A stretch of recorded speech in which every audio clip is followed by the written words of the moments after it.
Bom dia a todos, que seja muito proveitoso. Essa proposição do tema Chico e o Valde, ela é muito interessante porque ela nos abre a possibilidade de analisar com um pouco mais de cuidado a relação visceral, umbilical, estrutural que existe entre essas duas obras. É claro que pelo fato de serem ambos dois missionários do Cristo,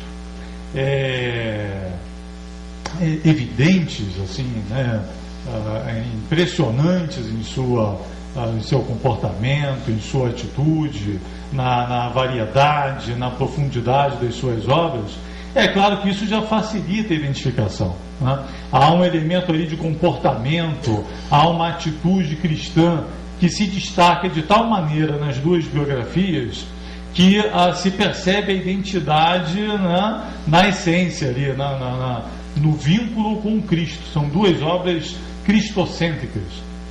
Mas termos a oportunidade de um dia como esse abordar diferentes aspectos e perceber outros vínculos, né, das duas obras e como elas se relacionam, como se complementam, é muito interessante para a gente poder até olhá-las com outra perspectiva, com outra leitura e poder aproveitá-las melhor naquilo que cada uma traz como contribuição, né?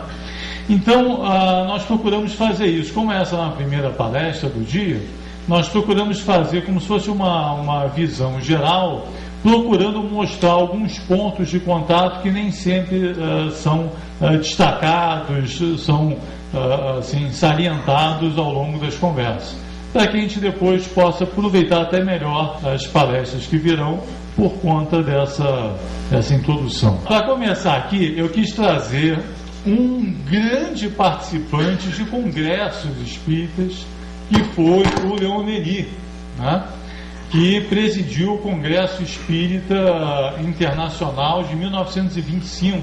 Essa foto aí é exatamente de 25, da data do Congresso. Ele desencarnou em 27, quer dizer, 2 anos depois, estava com 79 anos aí. O Leon Denis, em 1911, começou a redação de uma obra que realmente é valiosa, que é O Grande Enigma. Ele levou 10 anos para redigir essa obra, e no meio dela, da sua redação, apareceu a Primeira Guerra Mundial, que lhe causou uma tristeza sem fim.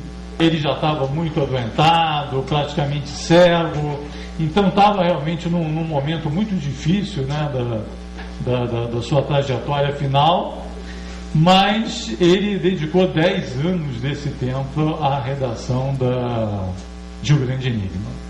E um dos capítulos mais interessantes desse volume é um capítulo que tem como título exatamente A Missão do Século XX. A Missão do Século XX. Então estava lá entre 1911 e 1921, ali nos primeiros 20 anos do século XX, já vislumbrando qual seria o papel, qual seria a função do século XX para o prosseguimento daquele trabalho maravilhoso que foi feito ao longo do século XIX, com os grandes precursores, né, ali os coadjuvantes de Kardec, né, o próprio Leon Denis, Gabriel Delany, Coustein, Camille Flammarion, que foram os 4 grandes coadjuvantes daquele movimento que Kardec liderou no século XIX, mas que precisava ter seu prosseguimento, precisava ter seu desdobramento. Olha só como é que ele apresenta para a gente o século XX. Diz ele: o abuso dos métodos e dos processos de análise tem estado a ponto de nos perder. Consequentemente, é mister preparar as grandes sínteses, as concepções de conjunto. Olha aí.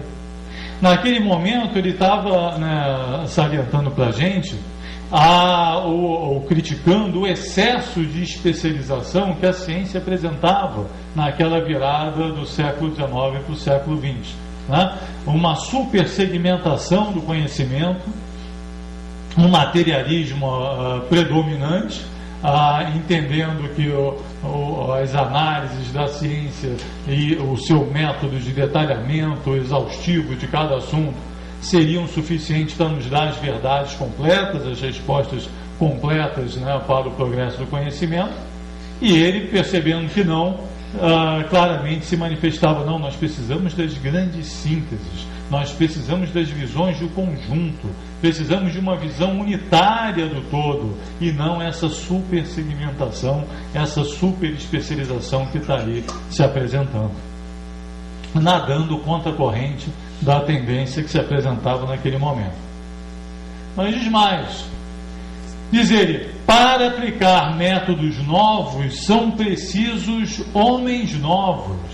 Quer dizer, não é com esse pensamento reinante aí fora, com essa forma de pensar que nós vamos conseguir avançar. Nós precisamos de mentes novas, precisamos de homens novos, de uma psicologia nova para poder avançar, né? Porque junto com a segmentação existe o sectarismo, a partidarização, né? Partidarização, a divisão, o espírito divisionista, o espírito de fração, que ele não consegue, né? Hoje nas escolas a palavra de ordem é interdisciplinaridade, né? Exatamente se procurando essa visão de conjunto. Mas naquele momento não, cada um queria demonstrar que o seu ramo do conhecimento era mais importante que o outro, e aí não se conseguiria jamais ter essa visão unitária. Mas para chegar a ela, era necessário também uma atitude de fraternidade, um novo modo de pensar que não se apresentava naquela ocasião. E completa: prepara-se, entretanto, o trabalho de renovação. O século XIX e o começo do XX viram aparecer os precursores. Os gênios não tardarão a vir.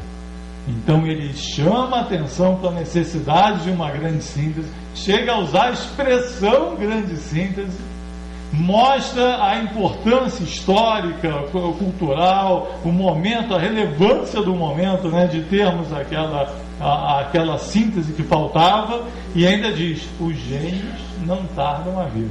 Nossa, ele já estava ali, né, já estava encarnado, né, só precisava começar a mostrar o seu trabalho.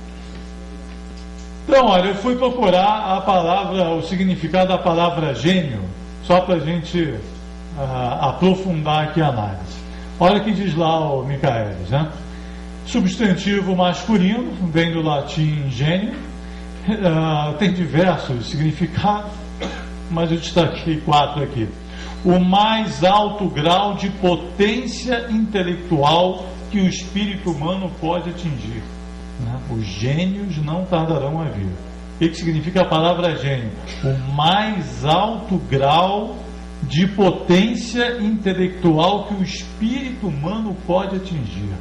Grande talento inato, índole, caráter, temperamento, aptidão, disposição natural, vocação.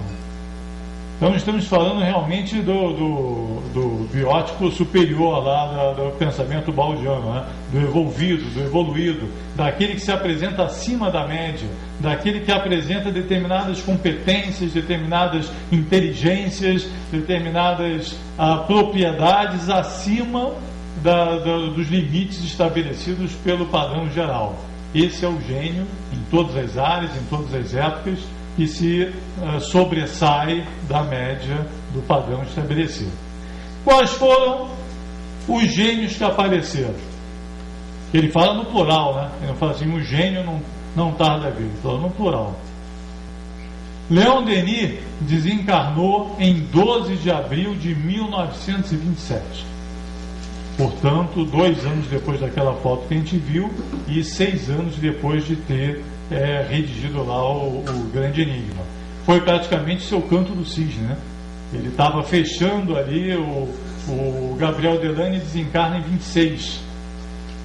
Então, os 2 dos grandes coadjuvantes lá do Kardec estavam desencarnando ali na sequência. Os precursores realmente estavam encerrando a sua atividade. Ele desencarna ali em 27. Em 27, exatamente, na Itália, Ubaldi inicia a redação dos seus primeiros artigos. E em julho de 27, na revista Constança, Argentina, ele publica o seu primeiro artigo, que ficou imortalizado na obra Fragmentos de Pensamento de Paixão, chamado Os Ideais Franciscanos e a Psicologia Moderna. Então, exatamente em julho de 1927, o Ubaldi começa o seu trabalho com a publicação dos seus primeiros artigos, né? E olha que coincidência, no Brasil, em julho, 8 de julho de 27, no mesmo mês, né, Chico Xavier começa o desenvolvimento da sua mediunidade, recebendo a sua primeira mensagem psicográfica, os dois, ambos, exatamente 3 meses depois do precursor desencarnar. Então, no mesmo mês, os dois começam. Mas, olha mais uma coincidência. Em dezembro de 31, na Itália, o Ubaldi recebe a primeira das chamadas grandes mensagens, né? A mensagem do Natal, no silêncio da noite santa, escuta, né? E dá início formal ali à sua obra.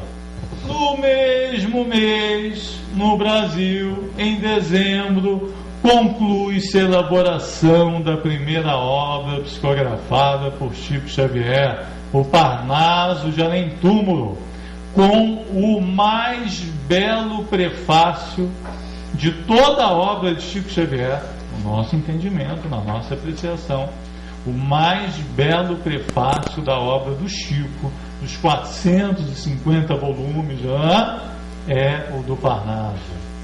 É o Chico com 21 anos de idade, dando seu depoimento, se apresentando ao público e trazendo a sua primeira obra. Está lá o Parnaso de Além Túmulo. Gente, eu não sei se todos já tinham aqui se dado assim, consciência dessas coincidências, entre aspas, mas foi um ritmo matemático, né? Leon Denis, o precursor, desencarna lá em abril, eles começam certinho em junho e vão até dezembro de 31 e apresentam os dois as suas primeiras obras exatamente no mesmo período. Então, os gênios chegaram. Os gênios chegaram. Ora, que tipo de genialidade é essa? É uma genialidade psíquica do mais alto valor. Nós não estamos falando realmente de duas pessoas comuns. Estamos falando de pessoas que tinham capacidades psíquicas únicas, né? Que um dia merecerão realmente um estudo da parte da ciência, porque eram precursores, né, de um homem do futuro, de um biotipo do futuro, e trazendo realmente competências e características biológicas, psíquicas completamente superiores à nossa média comum, né?